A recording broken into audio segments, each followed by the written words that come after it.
अच्छा, हमने पेनिसिलिन का मैकेनिज्म ऑफ एक्शन देख लिया था और उसकी रेजिस्टेंस देख ली थी कि उसका क्या मैकेनिज्म है, ठीक है।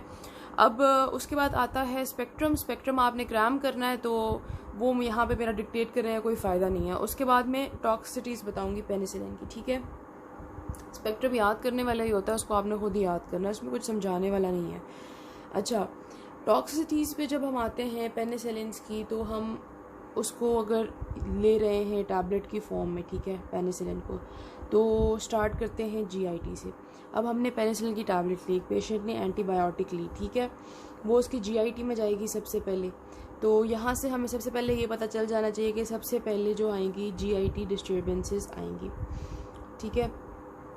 अब उसमें क्या क्या आता है, उसमें आता है, अभी जो मैं टॉक्सिटीज़ बता रही हूँ ये जनरल टॉक्सिटीज़ हैं, सब पेनिसिलिन के लिए अप्लाई होती हैं, ठीक है। सब पेनिसिलिन ये करते हैं कॉज। जीआईटी डिस्टर्बेंस में हमारे पास आता है नॉजिया और डायरिया।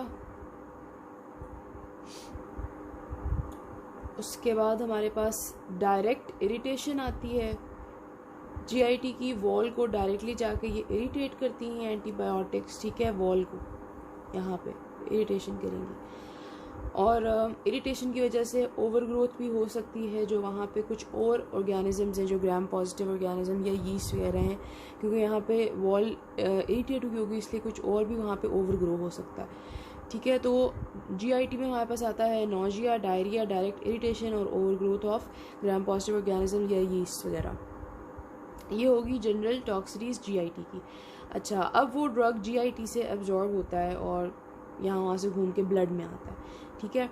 जब वो ड्रग ब्लड में पहुँच गया हमारे पास, तो फिर क्या होगा। अच्छा, ब्लड में हमारे पास क्या होता है, हमारी बॉडी का एक इम्यून सिस्टम होता है, हम सबको पता है, जिसमें क्या क्या आता है, वाइट ब्लड सेल्स वगैरह आते हैं। तो वो इम्यून सिस्टम हमारा एक्टिवेट हो जाता है। अगर वो मिस्टेकनली एक्टिवेट हो जाए और वो ड्रग को as a harmful agent detect करे, ठीक है, और उसके अगेंस्ट वो एक्टिवेट हो जाए, तो इसकी वजह से जो है हमारा इम्यून सिस्टम एक्टिवेट होकर जो रिस्पांस देता है बॉडी पे, उसकी वजह से वो हमारे पास एज एलर्जी आता है, ठीक है। तो उसको हम पेनिसिलिन एलर्जी भी कहते हैं, एलर्जिक रिएक्शंस होते हैं वो,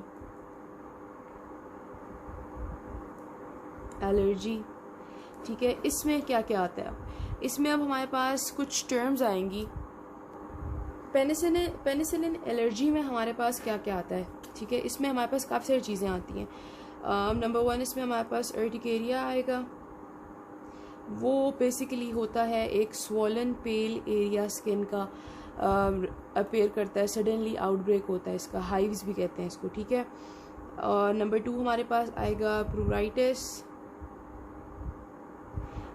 इचिंग को कहते हैं, बहुत ज़्यादा इचिंग होती है इसमें, ठीक है। उसके बाद हमारे पास फीवर आता है, पार्ट ऑफ द एलर्जी।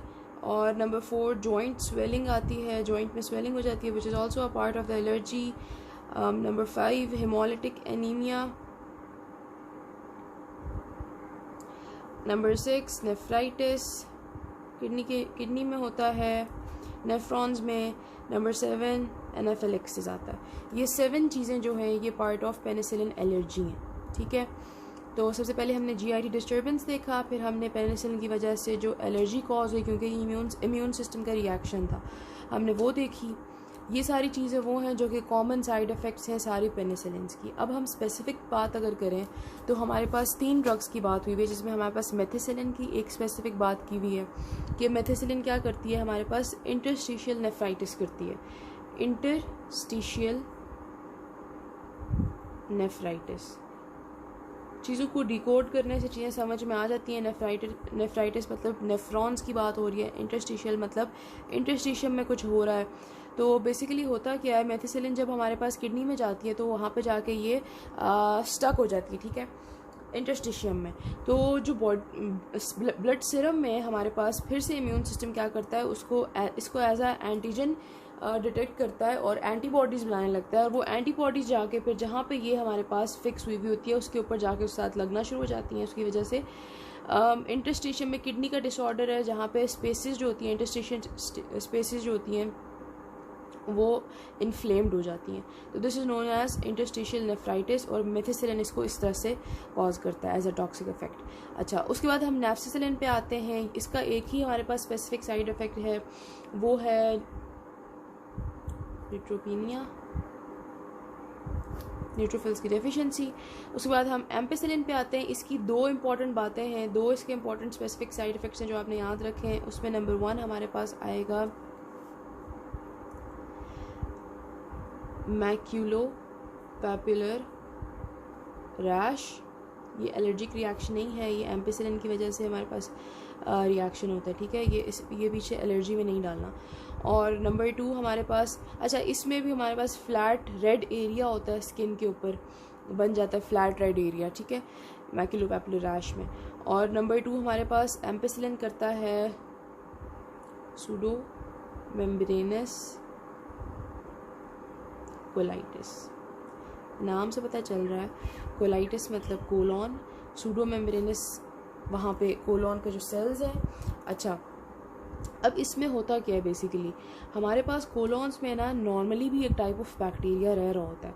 तो जब हम ये एम्पिसिलिन देते हैं बहुत ज़्यादा अमाउंट में, ठीक है, तो ये वहाँ के जो बैक्टीरिया है उस बैक्टीरिया की ग्रोथ को ज़्यादा कर देता है, जो नॉर्मल बैक्टीरिया। जब उसकी ग्रोथ ज़्यादा हो जाती है तो वो एक टॉक्सिन बनाता है, उस टॉक्सिन की वजह से वहाँ पर इन्फ्लेमेशन होती है लार्ज इंटेस्टिन में।